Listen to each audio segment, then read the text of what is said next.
안녕하세요. 그네모 타임입니다.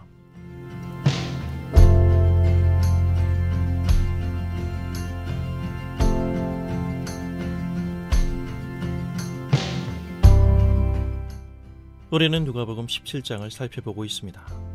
지난번 시간에 내가 받은 하나님의 사랑과 은혜를 어떻게 유통시킬 것인가를 생각해 봤는데요.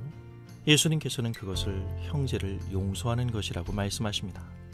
뉘우치고 회개하는 형제에 대한 용서는 횟수의 제한이 없어야 함을 말씀하셨는데요. 이것이 하루에 7번이라도 용서하라는 말씀의 의미입니다. 이 용서가 가능하기 위해서는 용서하고 그 형제의 잘못을 잊어야 합니다. 상대의 잘못을 용서하고도 그 잘못을 기억한다면 진심으로 용서한 것이 아니거든요. 사랑은 상대방의 잘못을 기억하지 않는 것입니다. 우리는 대개 용서했다가도 상대방의 행동이나 말 한마디에 발끈하여 다시 과거의 그 일을 소환하는 것이 일수입니다. 내가 용서했다는 사실을 까맣게 잊기 때문입니다.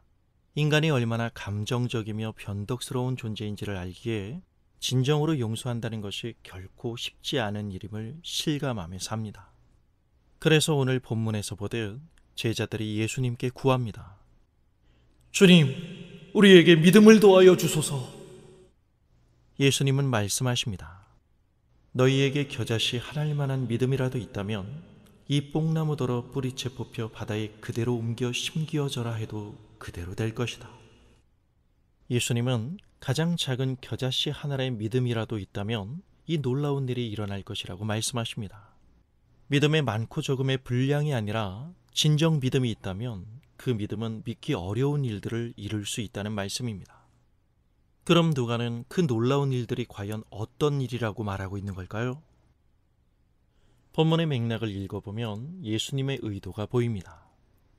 바로 용서입니다. 참으로 용서하기 위해 믿음을 구하는 제자들에게 좀 동문서답의 말씀인 것 같지만 예수님은 믿음이 가져오는 참된 능력은 바로 용서라고 말씀하시는 것입니다. 그런 의미에서 용서는 그 믿음을 평가할 수 있는 최적의 척도임에 분명해 보입니다. 교회 공동체를 위한 믿음의 초점은 정죄하는 데 있지 않고 용서하는 데 있습니다. 하나님의 용서가 인간 누구에게나 복음이라는 사실을 안다면 정죄와 심판은 우리의 선택지가 아닙니다.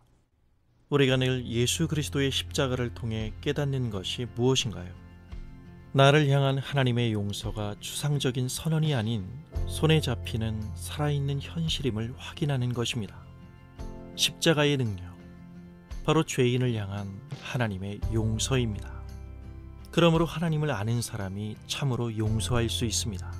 더 나아가 우리가 서로 용서할 수 있을 때 우리는 비로소 하나님을 인정하는 삶으로 그분께 예배드릴 수 있습니다.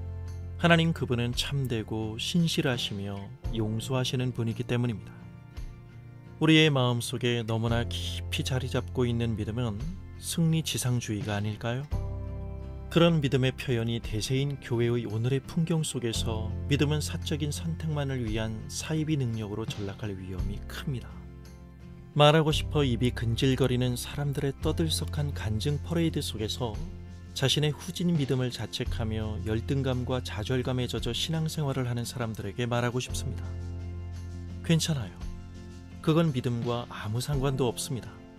진정으로 하나님이 기뻐하시는 믿음은 용서하는 마음으로 하나님 그분을 닮고자 발버둥치는 삶입니다. 예수님은 그게 진짜 능력이라고 말씀하십니다. 감사합니다.